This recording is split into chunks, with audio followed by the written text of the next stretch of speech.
this next performer?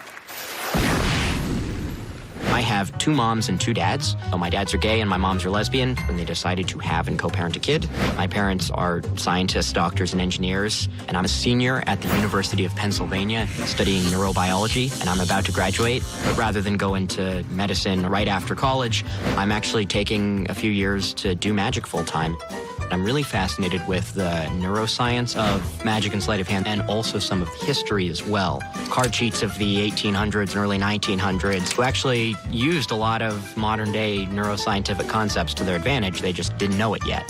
Don't worry, mom and dad. My degree's not going to waste, because tonight I'll be combining what I've learned about sleight of hand and what I've learned about neuroscience to see if I can fool Penn and Teller.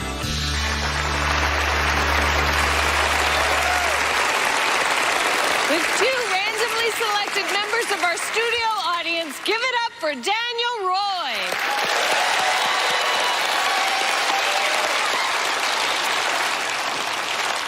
Eric, thanks for helping out. Morgan, thank you so much for helping out. Now, when people see card tricks, they often assume that it's all just manual dexterity.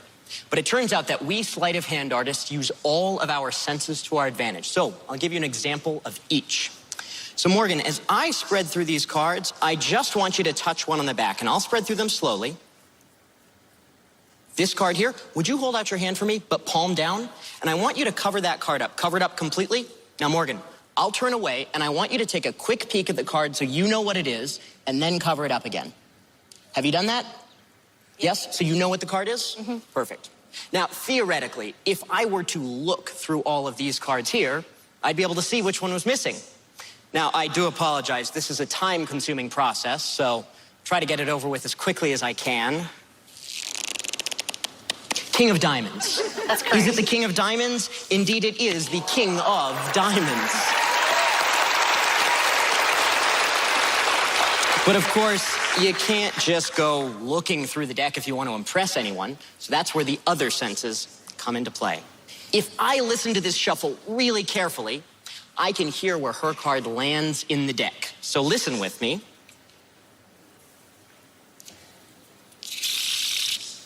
Okay, I don't know if you heard that, but I think her card landed 13th from the top. This is your moment to say, yes, I heard it land 13th from the top too. Well, I won't just count down 13 cards. Instead, using only my sense of touch, I will cut off exactly 13 cards. That's 13 cards.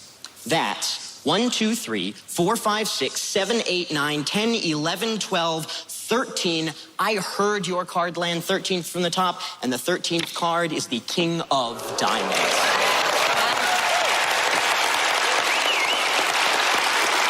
Now, sure, sight, sound, and touch are all useful, but if you really want to impress people, smell is the sense you want to use. I know it sounds weird, but I'll prove it, okay? So, Eric, here's what I'm going to ask you to do.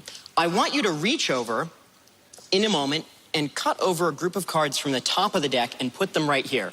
But just so we've got enough cards left over for Morgan, make it a small group of cards, like a quarter of the deck or less, okay? Just cut over a small group of cards from the top and then just put them face down right there. That's perfect. And then what I'd like you to do is I want you to cut over a group of cards from the top and put them here, however many you like. Okay. And just leave them face down right there. Perfect. Now, what a lot of people don't realize is that playing cards have smells. And it's the ink that gives them their smell. Now, the backs of the cards all have the same color ink and the same amount of ink, so they all smell the same. But the faces of the cards, different colors of ink, different distributions of ink, all of these contribute to the smell. Now, Morgan, here's what I'm going to ask you to do. I want you to hold your cards from above like this and just rub them on the mat right there and then put them back, but keep them face down. Rub them on the mat right there and then put them back. Okay, perfect. Here goes.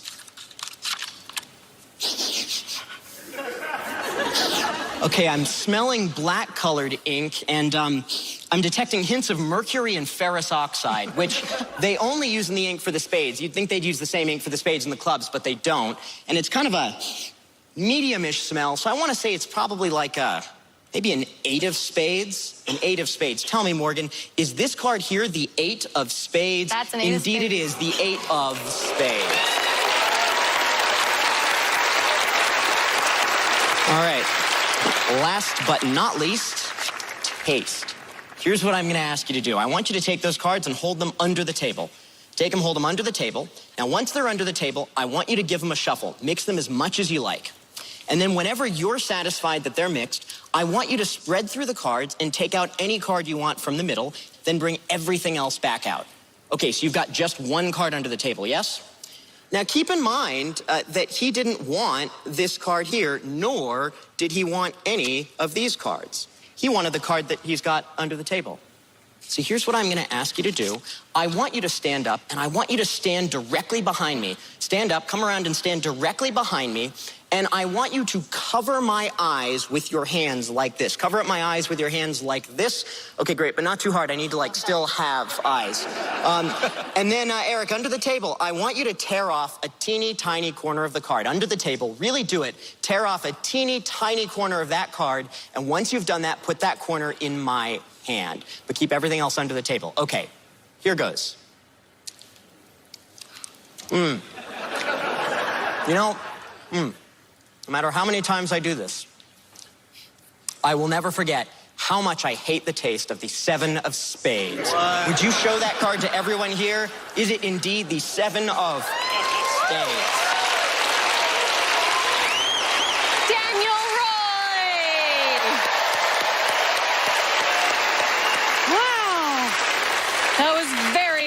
Thank you, thank you. Do you do magic at universities? Yeah, I go to the University of Pennsylvania in Philadelphia, and I actually study neurobiology there. Wow. And are you going to use neurobiology in your magic? And if so, how? Yeah, I guess a good example is if I say, Allison, are you right or left-handed? Right. You're right-handed. The moment she has to answer that question, she has to turn her attention inward, right? To think, oh, am I right or left-handed? So we call this attentional blindness because the truth is, in a magic trick, I don't really care if you're right or left-handed, but I do care about getting you to turn your attention inward for a moment so that I can maybe do some sneaky sleight of hand out in front of you that you wouldn't necessarily detect. Oh. Does that make sense? Yeah, so a narcissist is your best audience. Exactly, exactly. People who are just totally obsessed with themselves. It's very easy to misdirect. Yeah, that's so fascinating. All right, let's see if Penn and Teller know how you did your trick. Penn, Teller.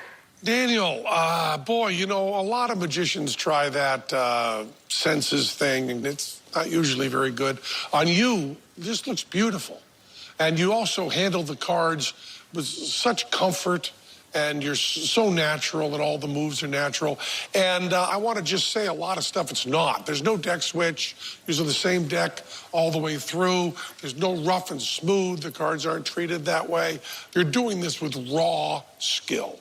And we love to see that. We found a lot of the act, well, toward the end, got a little edgy for us. But other than that, it was a very sweet, very kind act. And now something's been bothering me. When we were on Broadway, there was a musical, Cats. The main song from that show, what was the main song from that show? Don't know, I never saw it. Never saw it. You're a very fortunate man. But Allison will whisper to you what the major song in Cats was. Memories. And that might give you an idea that although we loved you, we don't think you fooled us. I'm super happy to be here. You're spot on. Thank you guys so much. Okay, so you didn't fool them, but you entertained us all. Thank you so much, Daniel Roy. Thanks so much for watching. I hope you enjoyed. If you liked this video, please give it a like, and if you want to see more, consider subscribing to the channel and following me on social media. If you're interested in taking private lessons, I teach magicians of all levels, or if you want to book a show, you can contact me by email or on my website. Links are in the description. I'll see you next time.